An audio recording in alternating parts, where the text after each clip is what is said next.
Hello, everyone. Welcome to a very special episode of Aqua Alex Live. How are you guys doing today? I hope you're having a great Sunday evening. Today, I have an awesome episode of Aqua Alex Live. I'm going to be interviewing one of my personal favorite tropical fish keepers. Now, he is a personal friend of mine. We formed a friendship many years ago when I hosted my aquarium podcast, Aquatic Wetline, as well as Aquarium Hobbyist podcast. So we have worked together over the last couple of years many times, but today this is his very first appearance on my video podcast. He also runs an aquarium club called Little Egypt in Illinois. He'll tell us about that on our video today. And we're also going to chat about tropical fish. So it is my pleasure and my honor to welcome my special guest fish keeper today, Jeremy Stellhorn, to the show. Jeremy, how are you doing today, sir? Good, Alex. How are you? I am doing good. I'm enjoying the nice weather here. It's turning into fall, and Florida's beautiful this time of year. We're still pretty hot in Illinois. It's heat indexes of 105 or so here lately. So it's still pretty warm where I'm at. Wow, yeah, it's pretty warm here too, about 80 to 90 degrees right now, but it'll start slowing down in the next couple of weeks or so. Yes, hopefully same here. I do most of my stuff outside right now, so I've been sweating like an oldie out here. I can imagine. And I'm ready for some football coming up pretty soon. I know, the first game, Cowboys versus Bucks. I know who you got, I know who I got. It'll be another good one. Yeah, I'm sure you can tell what shirt I'm wearing, what team I'm going Uh-huh. But what better way to start it off? See what we got. I know that should be a really good opener for the NFL. Oh, yeah, they'll make lots of money off of it, if nothing else. I think Tom Brady will destroy the Cowboys. I wouldn't go that far. We got a little better defense now, so hopefully they're amped up and ready to go. That's awesome. So I know you have a really busy schedule, and I appreciate you taking the time to do our interview today. I really appreciate that. My pleasure. It's always good to see your smile and say hey, other than just when we have time to chat on Messenger. So it's always good to be on and say hi. It's been a while. I know. I think the last time I had you on was way before the pandemic happened. It probably was. It's been kind of crazy for me the last several years, unfortunately. So how has the aquarium hobby kind of been for you recently? It's honestly been really good. I've gotten a chance to keep a whole lot of what I've wanted. I do have like a small type store in the fish room, so like I have the tanks that I want in the house, or not one, but my more centerpiece tanks in the house, and then I've been playing around in saltwater. So I'm enjoying that. Everything's doing good in the saltwater tank, so that's good. And then I've been getting all kinds of neat little fish in, the kind of, I don't want to say they're dream fish, but all those fish that you wanted to keep and, learn about and do stuff with. And, I actually do some breeding on some of the Caris fish, so that's always fun. We have several tanks of Caris fish in the fish room, so it's neat to learn and to watch how they do their thing and stuff like that. So it's always fun. It's kind of neat. I enjoy it. Kind of a little bit all over in the hobby at the moment. Kind of like me. Yeah. So are you still? Go ahead. Go ahead. Oh, go ahead. I was gonna say, are you still doing the Little Egypt Aquarium Club? Right now, the college has closed down where we meet at, so we're kind of waiting for things to get back into it. We met for the longest time, and then all of a sudden it was like boom. And I'm not the most technologically advanced, so I don't know how all the Zoom and stuff works. So I've been trying to learn that to set it up and do more. We had a bunch of speakers and everybody planned, but then kind of we're in that iffy spot now is where the school is actually open and we have kids in here, but we're getting ready for that second round of COVID where we've got to all have shots, we've got to all have masks, stuff like that. So I don't know how long we'll be able to have other people from outside of the school come onto campus again. So we're kind of in that iffy stage. So I hear you, but when it comes back, it'll be awesome. it'll be fun. Like I said, so I've made some of my best friends in the fish hobby, and we have people that come for hours away to hang out or do the swaps and stuff like that. 3, sometimes 4 hours. So it's a really great core group of people. And then most of our auctions and different stuff we pick a reciprocant that gets some of the money to help out with, be it cancer or whatever they have going on in their lives. A little child that was hurt in a car wreck and different things. So we've been able not only to enjoy having fish, have fun, get all kinds of neat fish, and then also be able to help the community. So that's kind of, me, I've always been kind of soft-hearted like that. So we've always enjoyed figuring out ways to help people. I mean, even when we started doing podcasting together, that was one of the what we wanted to do is have like a little section where we raise money for people that needed it and could help. So it's been a great fun thing. I really enjoy it. That's awesome. You do a great thing, and you're doing a great benefit for the aquarium hobby in Illinois.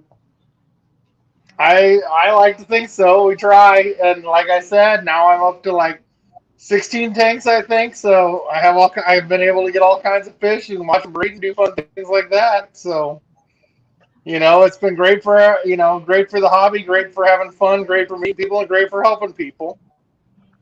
That's awesome. So, how did you get into the aquarium hobby? Well, I was reading up, and my son was younger, and he has Asperger's. So I was reading up on things that helped kids with Asperger's, and I read up about how fish help with kids with Asperger's. So I went and got him some fish to try and help him out and stuff. And I think it helped me a little more than it did him. I kind of got hooked. And first off, we started off with some goldfish, and I kept them alive for a while. And then I decided that I'd give them a bigger tank, but I didn't know a whole lot.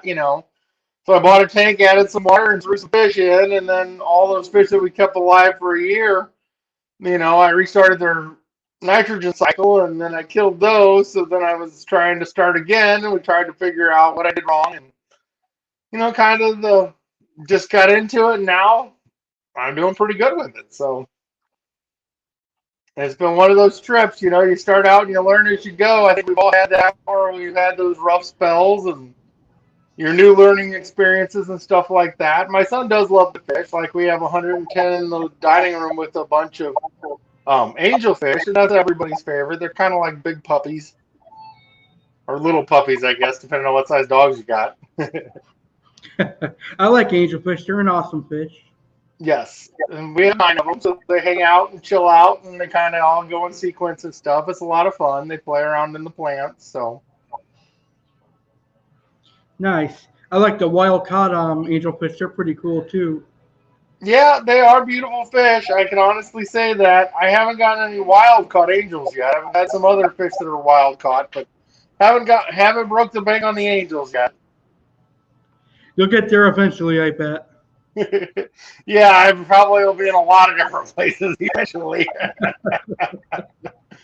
But yeah, no, it's neat. Like I said, most of the stuff that we get, I try to make sure that I have a setup for them that they can live the rest of their life there. They're there for pets. So, we'll let these run their course and see how we do. That's good. You're a great fish keeper. Yeah, I try to be. I enjoy it. It's kind of one of those things is you do your best and learn as you go, make friends, and find out what you're doing wrong as you go. That's very well said. So currently, what do you have for fish right now? Oh God. Um, what do I have? I have, like I said, the angels. I have some catfish, upside down cats.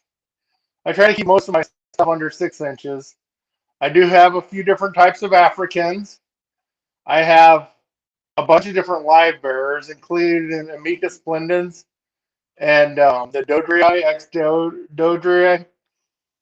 Those are really fun. They're real colorful fish that are on the cares list. We have all kinds of different tetras. I have some endlers. We have some goldfish. We have, God, so many things. Flagfish. I have a couple killifish. I have a couple shell dwellers. So just kind of got a little tank of everything here and there. Nice, you got more than I have. I only have one tank at the moment. Yeah, I have quite a few tanks, and I got more in the shed, but no room to put them up yet. Someday. That's cool. So you're getting more involved in the aquarium hobby. Yeah, I'm pretty involved. Like, I work at a school where they have kids with mental and developmental issues, and so I'm looking to set up a smaller tank for my office, and then be able where the kids, if they're behaving or whatever, they can come in and check out the fish, or if they need to help relax or something. So I'm trying to figure out like a smaller tank that I can set up in my room. I don't know if I'm going to do a small tank with some pea puffers, or just do shrimp, or maybe do some of the Dodre or whatnot, but something fun for the kids to be excited about. And then it also, we're setting up a breeding program with the college where, we'll bring in some breeding pairs, and the kids can learn about breeding the fish and writing down and charting the stuff on how they, what happens. And so they'll be able to get their cares points and hopefully get more young people into the hobby. We're having a dying hobby where it's a lot of older people that have 70, 80 tanks, but we don't have a whole lot of young people who are really stepping in for more than think they're going to get rich because they see the cost of what an African or some of the plecos be, and then they breed the heck out of them and can't get rid of them all, and then they get out of the hobby. So, hopefully we'll be able to bring some young people in and teach them a little bit about why we do the conservation and what we do and the different programs and how neat it is to share fish with your friends, just not to get rich off of, but just to meet new people, learn new things, and have something, in common. Or, sometimes the fish don't like the way you do it, but you can take it to your friend's house after you've been working for years with them, and they just put them in the water, and next thing you know, they got tons of babies that you never could, you know what I mean? So it's That's cool. definitely a fun challenge. It's one of those things that, I really enjoy the hobby. I really enjoy talking to the people. I've met so many amazing people from all over the country and the world in the fish hobby. So, I mean, for somebody who's not really a big social outgoing person, I get to meet all these friends and talk to them online and learn about the fish, or dream fish that I know that I won't ever have a setup for, but learn about them and see them in their more similar habitat, or how they take care of them, how they breed them, stuff like that. Like, I enjoy like the big catfish, but I'll never have a setup, or I won't have a setup for a long time that I can put in a aquarium that's 600 gallons or more for some of these big catfish. But I can see how other people do it and see their ponds and talk to them about it. So you almost get to live vicariously through your friends in the fish keeping hobby. That's very true. I agree 100% with you on that. And I think more younger people should be getting into the aquarium hobby. They'll learn a lot, and they'll teach them a lot of responsibility, and it's something positive in this world. Oh, definitely. And I mean, there is so much you can do. I mean, there's a lot of health benefits for keeping fish. Like, I have the tanks that I take care of, and I donate fish to. Like, I set up different tanks at the nursing home, and those ladies love those fish. Those are their pets. They sing to them, they talk to them, and heaven forbid it, when it passes away, they're ready to beat me up over them. So, I mean, that's part of their family. With COVID, they weren't allowed to see their family, but they had those fish to really come to and see. It was part of their family. And then I write out a little book with all the different fish that they have, their different names and types, and where they come from and stuff like that, so they have something to help enhance their mind and keep their mind sharp as they study the fish and learn about the fish. So, I mean, it gives them, and then whenever a new nurse or somebody comes in, they always have to tell them about the fish and the different info that they found in the book. So, I mean, not only is it something for them to enjoy, but it's also something for them to use to keep their mind sharp and have something new to talk about to somebody different that, over the weather, how bad the Cardinals or good the Cardinals are, depending on where we're at. And, so it actually brings a whole new definition or a whole new quality of life to people that are shut-ins or not able to. We've helped a guy get um, pet, using as a, what do you call those pets? Like that they have like service dogs as a service pets. We had a guy Oh, with a mental illness be able to get his African cichlids into his apartment because they helped with his mental illness, so he could sit and watch those and be calmer. Where we helped him with his outbreaks and stuff. So we've helped with the club. We helped him get that set up and use those as service animals because in his apartment he was only able to have like a 10-gallon tank, but he had this beautiful African tank that he's worked so hard on, and that was his thing, because he would go through real bad depressions and anxieties and stuff, and the fish helped calm him down. So we helped him get that as a service. There's so many benefits to the actual just keeping of the fish and learning about the fish and your nature when you don't have nature. I'm lucky enough to live out in the country where I can come out here at work and get ready to mow, and we have another baby deer. We have two middle-sized deer, mama deer. We have foxes, and so I get to spend time in nature all the time, and I really love it. But most people live in busy cities or crowded cities where they don't have as much of an opportunity to go out and see nature or learn about it. So then you can keep a tiny little nature in your house, which, requires maintenance, but it's not like having a dog where you have to take it out, find a place, so it's a way for them to enjoy life, enjoy nature, and have it in a, little glass box. that's true. It does have a lot of great benefits, like reducing blood pressure and stuff. And I think having an aquarium is awesome. You get to have a piece of the ocean or the river in your house. Exactly. And there's so many different types of fish. There's basically a fish with a personality for everybody, depending on, if you like some of the aggressive South Americans, there's plenty of those around. If you like the mellow little guppies like you do, Alex, I know you're a big guppy guy. Yeah, right. You got the beautiful guppies that are swimming around, or you got your monster fish or whatever you have. There's something for everybody. That's true. Monster Alex and passive Guppy Jeremy. Yeah, I'm a little above the guppy, but yeah, I do love me some guppies. But yeah, I would have to say I'm more middle angelfish range, but but yeah, definitely. But so there's a little something for everybody. If you have a 10-gallon tank, you can keep some guppies. If you have a 600-gallon tank, you can keep them on your catfish or whatever. There's something for everybody here that is in your price range and in your imagination, really. That's true. I love all fish, freshwater and salt, and monster and community. So I'm definitely going to have a couple more tanks up and running, and one of them will be a freshwater community tank with Corodorus and stuff. The more tanks I get, the more I wish I would have done just just one nice show tank. But I do love the idea of keeping all the different fish. But as I'm doing 2 hours water changes or whatever, sometimes 3 hours of water changes, sometimes I'm like, you know what? I could so do without all these water changes.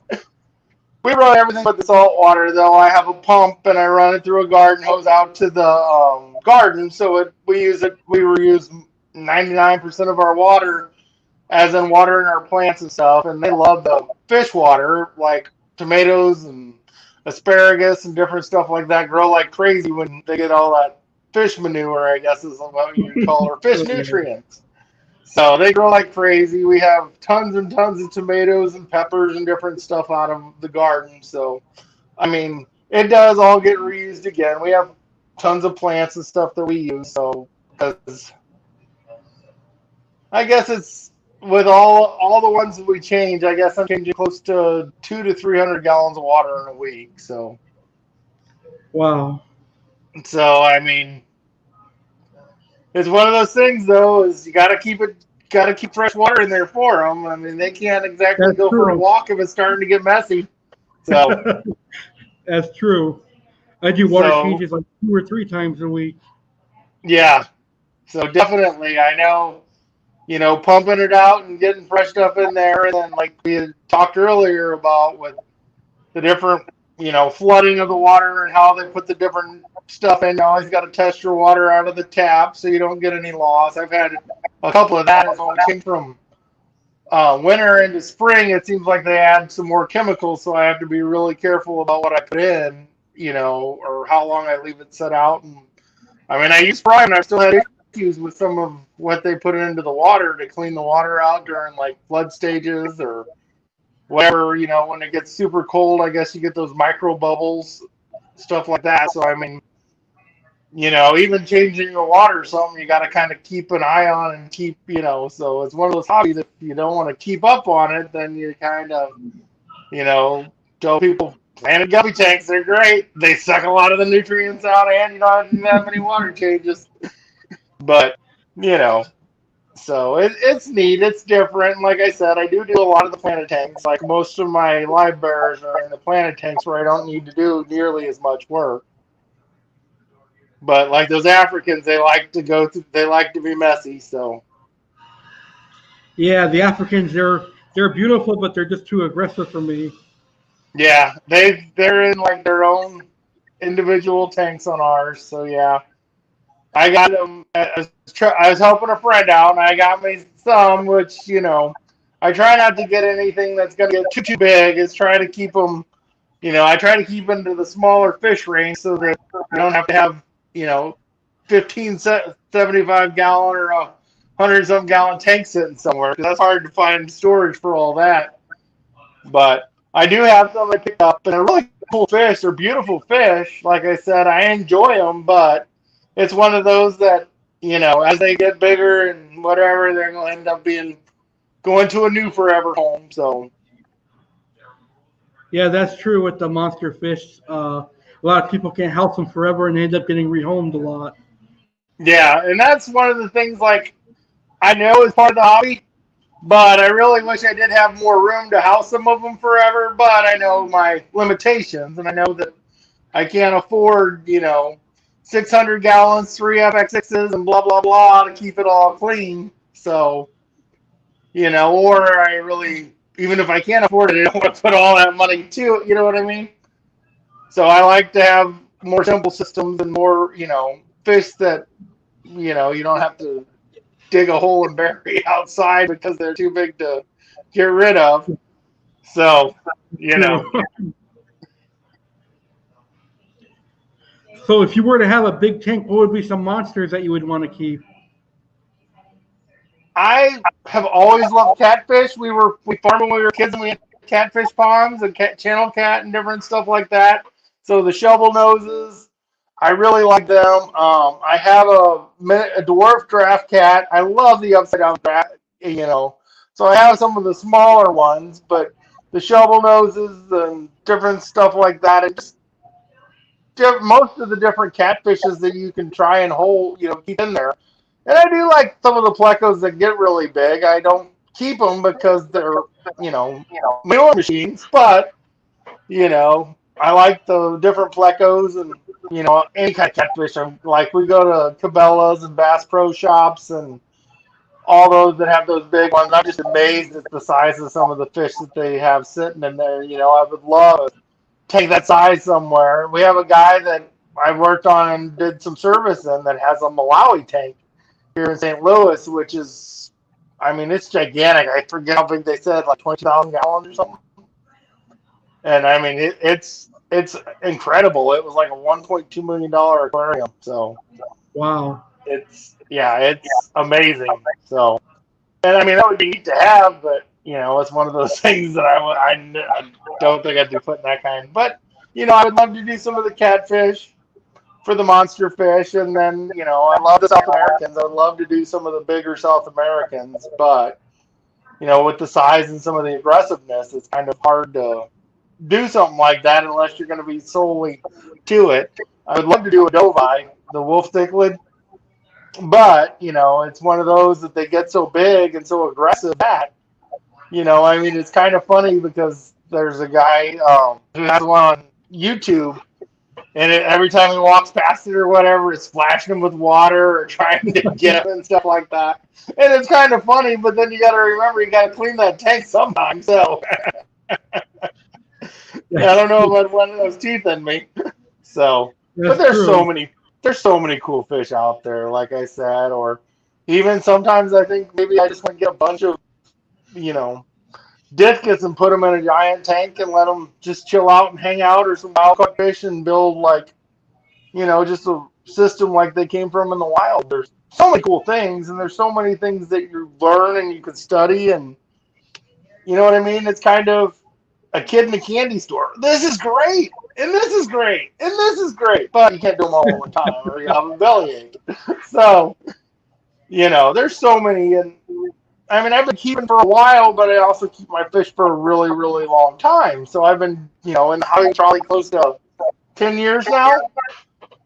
And, some of my fish have lived 10 years. So it's one of those things that, you just kind of add and change as you go. And when they're done, then you kind of figure out if you want to do more of those, or, I had giant female angelfish that was around forever, and she was the coolest fish ever. She was like, when I did do my podcast, she would sit there at the end of the thing, and everywhere you'd be, or if you sit in your chair, she'd watch you. It was like your puppy. I had the wiener dog and the angelfish.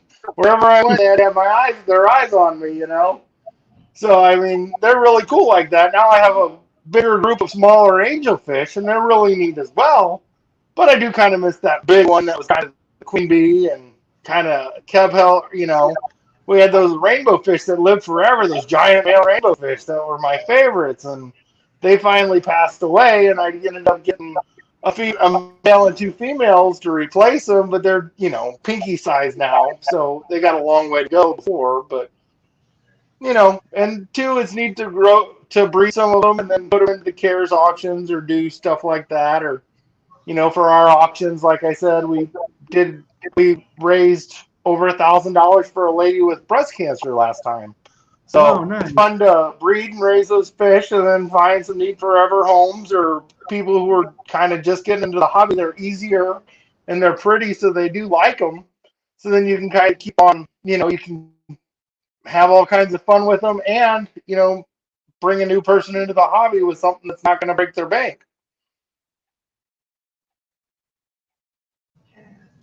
That's well said. Going back to what you said about discus, discus are gorgeous. I might have a tank of discus soon.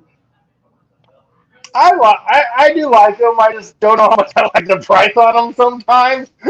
You can get a lot of fish for 50 to $100 per fish. So, That's you true. know, they're beautiful fish. They're a lot of fun, but, they always go for a mint. So it's one of those things that it would be neat. And I know some are more sensitive than others. So, that would be my worst fear, is I get fishing all of a sudden with my hard water and stuff, it goes belly up after I spent all that money on them. But we do have RO to mix into it and different stuff like that. But yeah, that's always been one of my bigger worries about some of the more expensive fishes.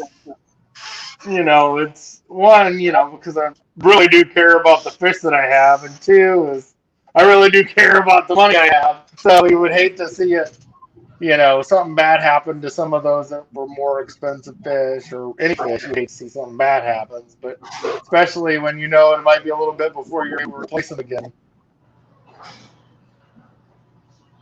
That's true. Yeah, I used to have someone that was very passionate about discus, drove me crazy all the time. Yes, I know who you're talking. They are beautiful fish. They're amazing. They're neat fish.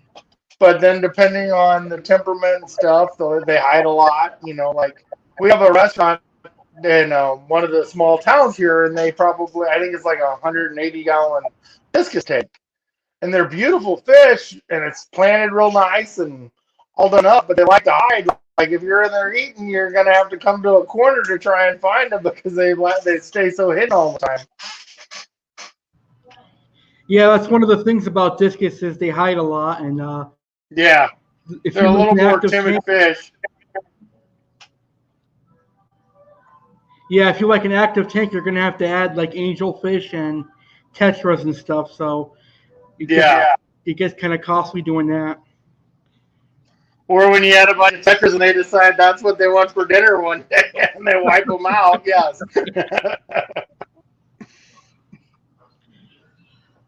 So my next question for you is, what are some of the things that you dislike about the aquarium hobby?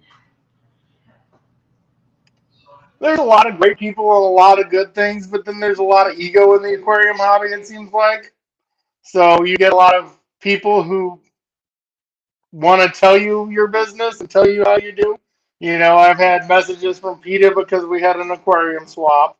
They didn't like the idea that we were selling fish and putting them in boxes and stuff like that. Um, all the fish that we have are well taken care of. The people that come are very passionate about their fish. Some of them have more money in their fish room than I have in my house. You know what I mean? So, but we've had some of that. We have a lot of where you got people who know everything you want to tell new people, or there's a right and wrong way to give advice to people. And I think that some of the people that want to demand or you have to do everything my way is one of the things that scares a lot of young people off. And then, just a lot of the ego of it, I guess. Like you'll see a lot online where you have somebody new that's put a bunch of money into buying all this stuff, and they think that they can sell their fish tank and their tetras for the $80 that they have into it. And then people sit there and rip them because they're asking too much or they're stupid or whatever you want to call on it, where it's just somebody who isn't educated in the process of reselling. They don't understand that, because you bought a $5 fish at Petco or whatever, it's not going to be worth $5 to somebody who's wanting to buy it. Or if you bought a, $35 tank at Petco, it's not going to be worth $35 to somebody who's buying it used from you. So we get a lot of that, or FX6MV. We get a lot of that where you don't have the high. People think that they're a better fish keeper because they have the highest, um, you know, whatever you want to call it, equipment or whatever, and they're great pieces of machinery. But there's other ways to keep your fish and stuff like that healthy. Lots of water changes, proper, setups, planted sumps, different ways to do it. But we should all be going for the healthiest fish we can possibly keep them. But we don't all have to spend $380, $400 on a piece of equipment to keep your fish healthy. There's other ways to do it, and because somebody doesn't do it the way you do it, isn't because they're dumb or they shouldn't be in the hobby or whatever. It's that they might try it somewhere different, or they haven't been as educated on other possibilities. I mean, fish keeping is a fun hobby, but and it is an economic venture. I have a website that I sell stuff off of, but it's not something that, I mean, we're here to enjoy the fish, not to take your money. You know what I mean? There's different ways and different things. There's something for everybody in the hobby. No, I'm not going to go buy me, a giant fish that's going to mess up the water and not have any filtration in it and then not do water changes or whatnot. But there's different ways of getting to the art of keeping fish, and there's different ways of enjoying the hobby. So, like I enjoy breeding them and stuff like that, but some people would think that maybe getting rid of all those fish is a nuisance, or the idea of even having to cull some of the fish that aren't so much ready for the hobby, or you might be passing off bad genetics.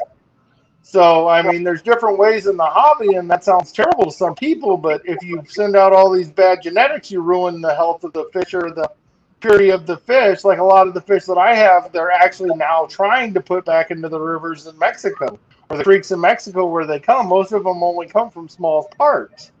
So if you have a bunch of genetically, then you have a bunch of fish that aren't quite there. You lose the genetics of that fish. You lose that fish in the hobby. So, I mean, there's so many different ways and so many ways to look at it. And then it's, we have so many people who think there's ways right. I have the most beautiful haps. They're I'm trying to even remember what they are right now. They're a beautiful purple. It's a sulfur head and I think something else. I want to say a starlight or something. But it's the most beautiful fish, but it's a hybrid. And I enjoy keeping that because it's a beautiful fish, but a lot of people say that it's not a pure fish for the hobby, so that they shouldn't be bred and had in the hobby because it's not a pure fish. So, I mean, you got all these different ways of looking at it. I don't mind keeping a hybrid if I know it's a hybrid, but I can't sell it to anybody as, anything other than a pretty fish. So, I mean, there's so many things that people can into the hobby and worry about and look at. But there's also so many other ways for people to keep it. I mean, probably you'll get a bunch of hate over having hybrid fish or not having hybrid fish. So, I mean, it'll be interesting to see some of the comments that come up after this.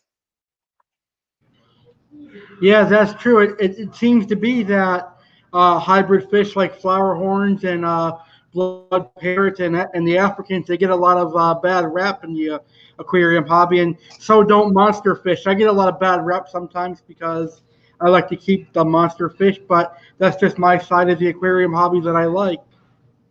Yeah, and like I personally know that with the monster fishes, I get attached to my fish that I have, so I would never want to get rid of it. So I would have this monster that I would either have to keep upgrading for, or like I told you before, I have a giant window that I would love to make into a um, plywood tank, but to have the room and keep the temperature good enough for a fish like that in Illinois, I would have to have a quite bigger house to do something like that.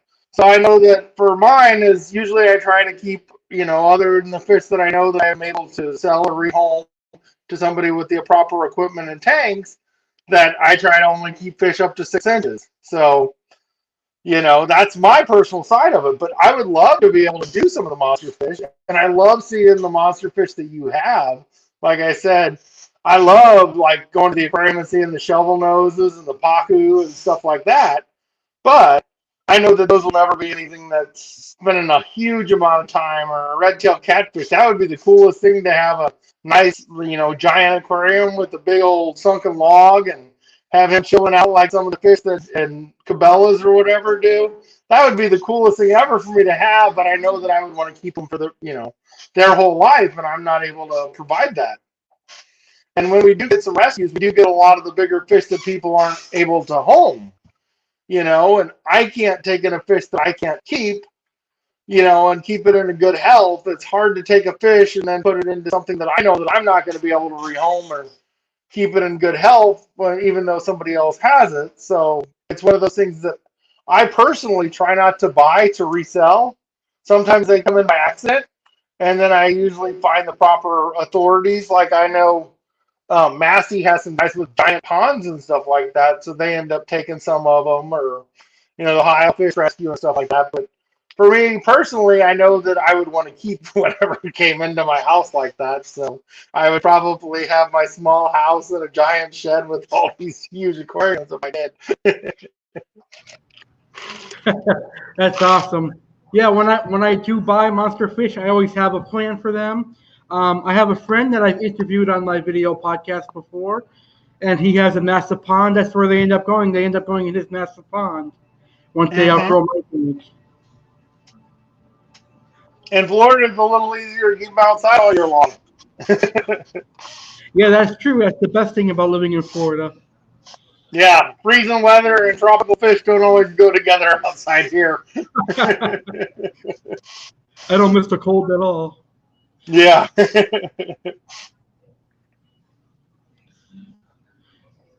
So I know that we've done several podcasts together. So what are your thoughts on me as an aquarium podcaster? I've always enjoyed the podcast. I had less time to sit down and listen to them as I had, but I've always enjoyed, like from the beginning, I've learned quite a bit from you. And then as I've grown in the hobby, we've been able to have a lot of great discussions over different fish and different ways to keep fish and stuff like that. So I've always enjoyed the podcast and stuff like that. And like I said, you know me, I'm pretty vocal. If I'm like, hey, Alex, I don't know if I do that, or if you've done the same as, hey, Jeremy, I think I would hit this or that. So, I mean, that's what I like best about it is you have thick enough skin that you're able to talk to you like a man. You don't have to put little kid gloves on like you do with some people in the hobby.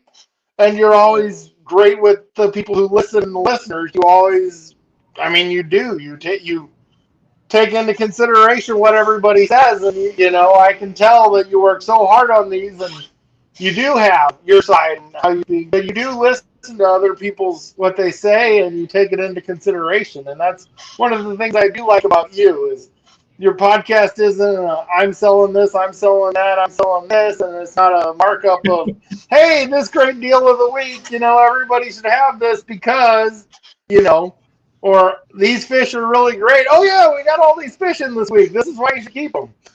Or so I like that aspect of it. Is that you're doing this out of the love of the game, not the love, not the being able to profit off of it all. That's true. It's definitely a passion of mine. My goal is not to get rich at the end of it, is to get more people involved in the aquarium hobby. Yes, definitely, and you can see that with you. You're not charging people to be a guest on your show. You're not, you know, not they can't Not come yet. on if they don't have enough followers. I'll be ready Just for that kidding. one. But it's one of those things that you do actually have a passion for this hobby. It's one of the many hobbies you have a passion for, but you also live more of a structured life. It's not a sales job for you. It's definitely a passion between this and your cooking and your bowling and your different stuff that you do. This is definitely one of your passions. You know, you're a real person who's really into the hobby. Thank you. I appreciate that. Yeah, I'll never charge anyone to be on my show. In fact, I probably would pay them before I started charging people. Yes. And that's just it. Is you're one of the guys. This is like I started the fish club not because I want to be a giant fish club and have my name anywhere. It's because if I have 7 people sit around the table and trade fish with and learn and talk to, that's a success to me. Some of my swabs aren't huge. We get maybe 15 vendors or so, but we have 15 quality people with quality fish that we enjoy. And you can have a good time, sit down. We usually provide food, and everybody sits down, talks, has a soda in the meetings. Everybody's learning. We do a round table where some of the more experienced, and we have guys who've been in the hobby 50 years.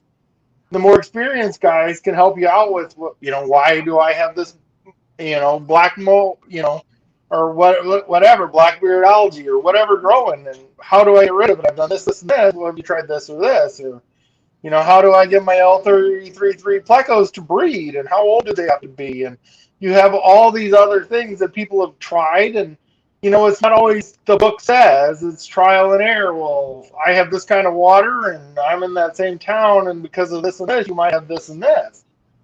And it's so great because everybody's learning from everybody. Some of the older guys are learning some of the newer tricks and the newer equipment, and some of the newer guys are learning that expensive this and expensive that are fun. But guys kept fishing basically like I love the father fish videos. He talks about how his grandmother kept the fish in a window. She dug up some dirt by you know, put some regular plants in from the creek, and then they caught some fish and kept it in. And that's how they kept fish in the old days. You kept it by the heater. So that way you didn't get your fish stayed warm enough or whatever in the winter. But it was a window glass box that they kept in the 1920s and 30s. And then how the hobby grew in the 1940s when people came back from World War II. They brought fish from different parts of the world that they were at, kept them and traded them. Most of the aquarium hobbies are the aquarium clubs that have been around since the 40s or 50s. It's all the veterans who have come home and brought stuff home and bred it and shared with their friends or traded with people they met in the hobby when they were overseas. So I mean, it's a worldwide. It was a worldwide hobby of people learning and growing together from all different backgrounds, and that's what's so cool about it is, you were in Massachusetts and Florida, and now with the podcast and different stuff like that, we met and we use social media technology to discuss. I mean, I talked to people in Denmark who've done it. I've talked to people in Australia who have different fish.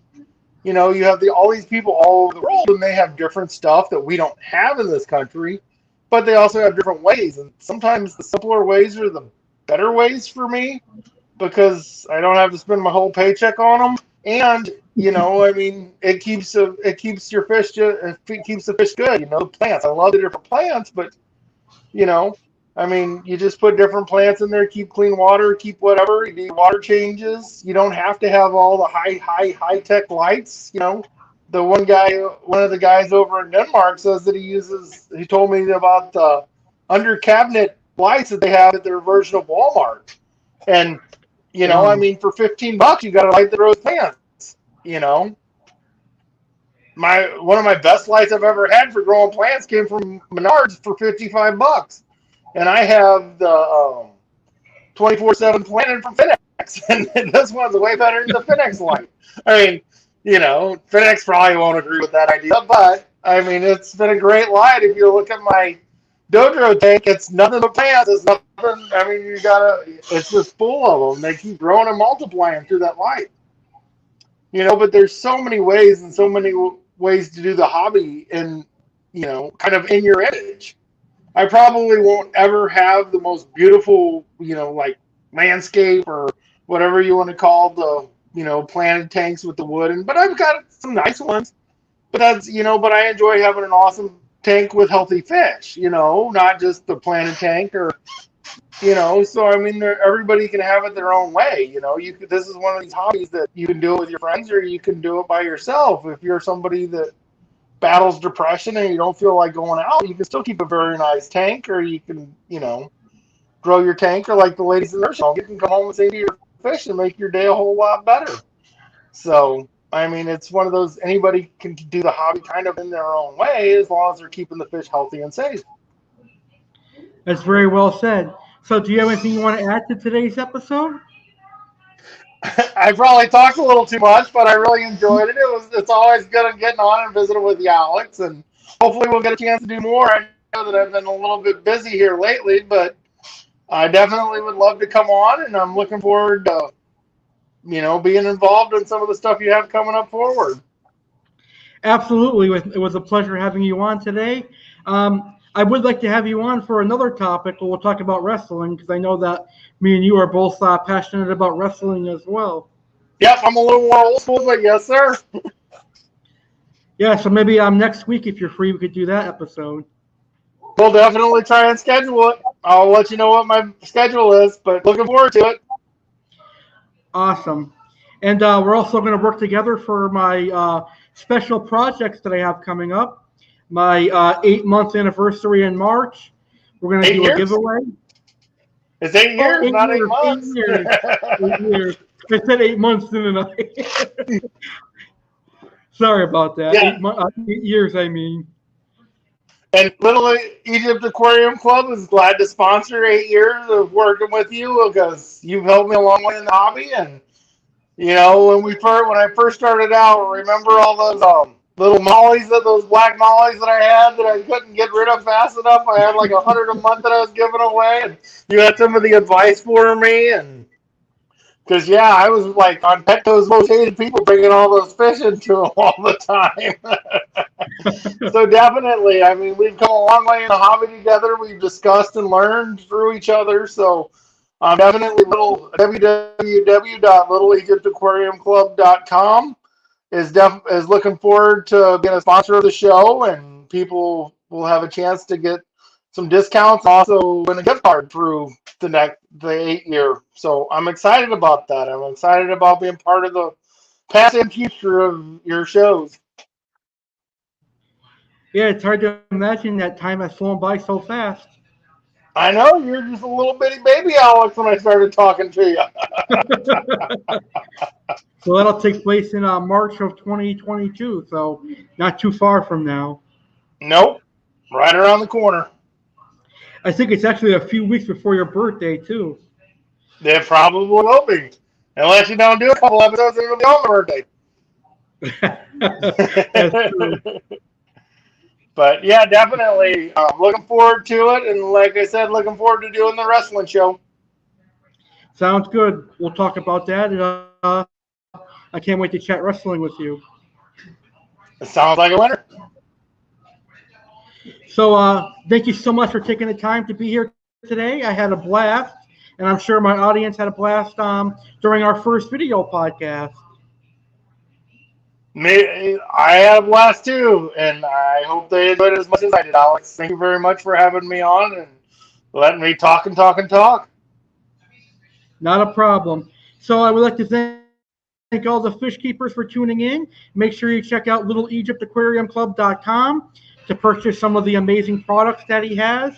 You can get the Fluval FX6 at a great price there, as well as other great, amazing aquarium products. So make sure you guys check that out. And before I end today's video, if you're not already subscribed to my YouTube channel, make sure you guys subscribe. The legendary Alex Cardinale.